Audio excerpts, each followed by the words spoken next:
La educación es un derecho de todos los niños, niñas y adolescentes, independientemente de la pandemia. Pero en muchas partes del mundo las escuelas han tenido que cerrar. En el mejor de los casos, las clases pasaron a ser online y esto ha tenido consecuencias graves para los infantes más vulnerables. Muchos han tenido que volver a trabajar y en el peor de los casos, el encierro ligado a Internet ha hecho que crezca la explotación de menores y la trata de personas. Situaciones críticas, pero que ocurren tal y como denunció Naciones Unidas a principios de este mes. Se espera que la reapertura paulatina de las escuelas frene el avance de todos estos abusos. La masiva interrupción mundial de la educación causada por las medidas de confinamiento y la falta de soluciones de aprendizaje a distancia en muchos países ha provocado que aumente el número de niños en situación de trabajo infantil. La Organización Internacional del Trabajo advierte del peligro que conllevan los hogares con padres que han perdido sus empleos y ponen a trabajar a sus hijos. Además de este riesgo, la OIT afirma que los niños, en particular las niñas, corren el riesgo de tener que asumir tareas domésticas y responsabilidades de cuidado de familiares. Esta semana, el asesor de políticas educativas de la Organización para la Cooperación y el Desarrollo Económicos dijo en declaraciones a Deutsche Welle que los niños están pagando el mayor precio de esta pandemia. Elogió a los países que hacen un esfuerzo por mantener las escuelas abiertas. Debemos ser conscientes del alto costo social que implica el cierre de escuelas para los niños. Valoro a países como Francia e Italia e incluso España, que a pesar de contextos pandémicos muy difíciles, han dado prioridad absoluta a la educación.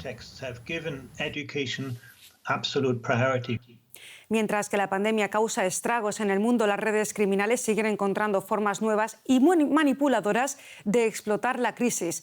La trata de personas evoluciona creando una nueva ola de víctimas, subyugando aún más a las ya explotadas. Livia Wagner es experta de la Iniciativa Global contra el Crimen Organizado Transnacional y está ahora con nosotros. Señora Wagner, cuéntenos cómo se aprovechan las mafias de la pandemia. Buenas tardes y muchas gracias por tenerme. Bueno, los grupos de crimen organizado que participan tanto en la trata de personas como en otros tipos de delitos como el tráfico de drogas se han aprovechado de la reducción de la presencia de la policía. Por ejemplo, grupos criminales involucrados en el cultivo ilegal de cannabis en el Reino Unido, por ejemplo, han capitalizado el hecho de que la capacidad de instituciones policiales se ha desviado a tareas relacionadas con el coronavirus para aumentar también la producción y satisfacer la demanda récord de cannabis en los últimos meses.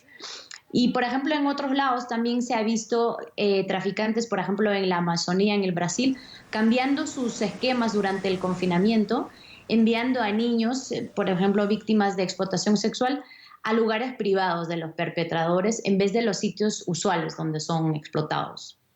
¿Cuáles son las formas de explotación que han aumentado a raíz de la pandemia? Bueno, ahí hay muchas, pero ahora voy a hablar de la explotación de niños y se está prestando mucha atención y que es necesario al aumento exponencial de la explotación sexual de niños. Pero al mismo tiempo, y no se debe olvidar que niños son más vulnerables también a la explotación laboral, como ya se escuchó, porque primero hay mayor participación de niños en la actividad agrícola. También para apoyar a la familia con ingresos, y a raíz de la pandemia van a aumentar las tasas de explotación laboral de niños a corto, mediano y largo plazo. Y por último, también se espera que la matriculación escolar va a disminuir a medida que los niños mayores abandonan la escuela para trabajar o para cuidar a sus hermanos menores. 463 millones de menores no tuvieron acceso a la enseñanza a distancia, según dice la organización de UNICEF, durante los cierres de colegios, al tiempo que la Interpol denuncia aumentos de intercambio de material de explotación infantil, junto con la falta de denuncias de los abusos a menores. ¿Qué informaciones tiene usted al respecto? Bueno, uno tiene que comenzar un poco antes. Significa antes de la pandemia, la cantidad de material de explotación sexual infantil en línea que se identificaba a nivel mundial ya había aumentado exponencialmente. Es decir, de más de 1 millón de denuncias en 2014 a 18.4 millones en 2018. Y ahora todavía no hay datos representativos, pero en el 2020, Europol, que es la agencia policial en Europa, ya alertó que en algunos países las denuncias habían aumentado por lo menos por el 25% en solo las 2 últimas semanas de marzo de 2020. Y nosotros también hemos identificado y hecho análisis que en la web oscura hay grupos de explotadores que han debatido en foros cerrados cómo pueden explotar mejor a los cientos de millones de niños y adolescentes que ahora están en línea durante gran parte del día como resultado del cierre de escuelas.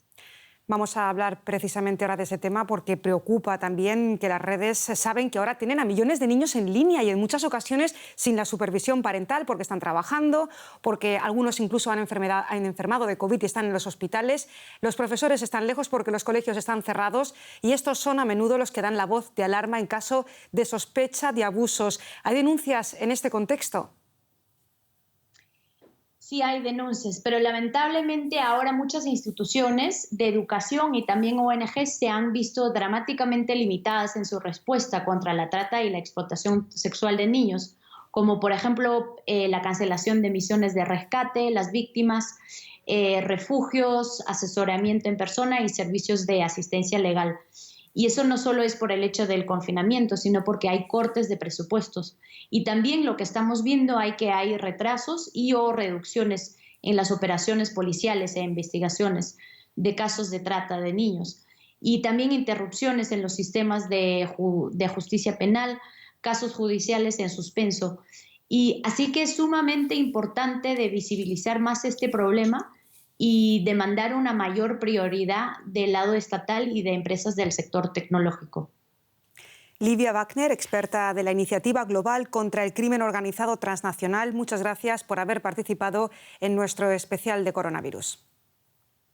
Muchas gracias.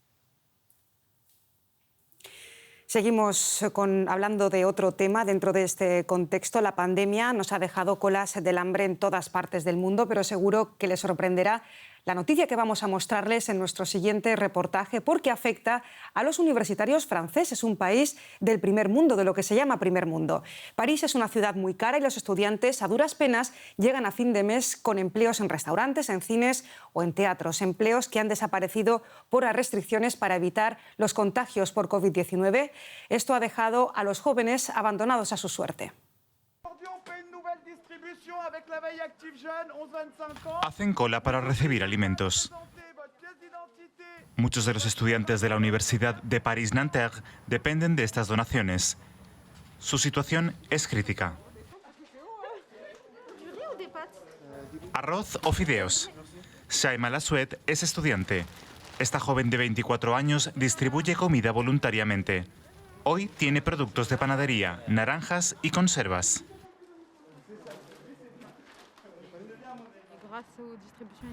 Gracias a la distribución de alimentos salgo y hablo con gente. Ayudar a los demás me da fuerza, me permite seguir adelante. Ella también necesita las donaciones de alimentos. Le cuesta pagar su alquiler y perdió el trabajo en un cine. Ahora vive con apenas 170 euros al mes. Su familia no puede ayudarla. Sin la asistencia de las organizaciones de ayuda, estaría perdida. Se dice que los 20 son la mejor época de la vida, pero estoy viviendo lo contrario. Pasa la mayor parte del tiempo sola en su habitación de 15 metros cuadrados frente a su computadora. Tiene al menos 3 cursos en línea al día. Pensó que hacer un máster en Historia Cultural sería muy distinto a esto. Me resulta difícil motivarme, aunque me encanta aprender. Me hace feliz cuando aprendo cosas nuevas en los cursos. Querría hacer un doctorado, pero puede que sea demasiado tarde para eso. Este hombre conoce los problemas de los alumnos, pero desde la distancia. El profesor de matemáticas Vincent Martin corrige los exámenes desde el sofá de su casa. Enseña a sus 120 alumnos de forma virtual. Física y mentalmente los estudiantes están mal. No hay esperanza de que esto mejore pronto. La situación es terrible para ellos. Ha convertido la habitación de su hija en un aula.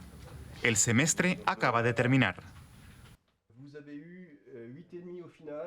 Conversa sobre los resultados con sus alumnos. A muchos no les fue demasiado bien por las difíciles condiciones. Ajusté las tareas a la situación actual. Fueron más fáciles que antes. También ajusté la forma de evaluar. Aún así hay muchos resultados insatisfactorios. De regreso con Shaima Lassuet. Recibe una llamada de otra estudiante en aprietos. No puede pagar el alquiler y tiene hambre. Ven a las 3 para recoger la comida. No te preocupes, te prepararé una cesta. Así tendrás el doble. Caminar por el campus es extraño. El complejo tiene más de 1000 apartamentos para estudiantes, pero parece una ciudad fantasma. Cuando hay más de 3 personas en una habitación, los guardias de seguridad nos llaman la atención. Estamos completamente aislados. Hoy colabora con la organización SOS Etudiant y prepara las donaciones. Siempre se sorprende cuando hay estudiantes que están peor que ella. Pauline Nyon dispone solo de 150 euros al mes. Aquí puede conseguir algunas cosas para cubrir sus necesidades básicas, aunque el papel higiénico, por ejemplo, está contado. Perdí el trabajo. Ahora solo tengo mi beca. Conseguir comida ayuda mucho. Si no, eso sería un absoluto desastre para mí. Hay muchos estudiantes necesitados y sin duda tendrán que seguir recurriendo a los donativos por un tiempo. Se espera que con el levantamiento de las restricciones los menores, adolescentes y jóvenes vuelvan a las clases. Así celebran los colegios alemanes la vuelta al cole después de 2 largos meses de cierre. Las sonrisas de los más pequeños pueden adivinarse debajo de las mascarillas. También en Gales se dan los primeros pasos para la vuelta a las escuelas y guarderías. E Israel vuelve a la normalidad educativa en aquellas zonas con bajas tasas de contagios y gracias al exitoso plan de vacunación nacional. Y hasta aquí el especial de coronavirus de hoy, que hemos dedicado a las consecuencias que está teniendo para los infantes, para los más jóvenes y vulnerables esta pandemia. Hasta mañana.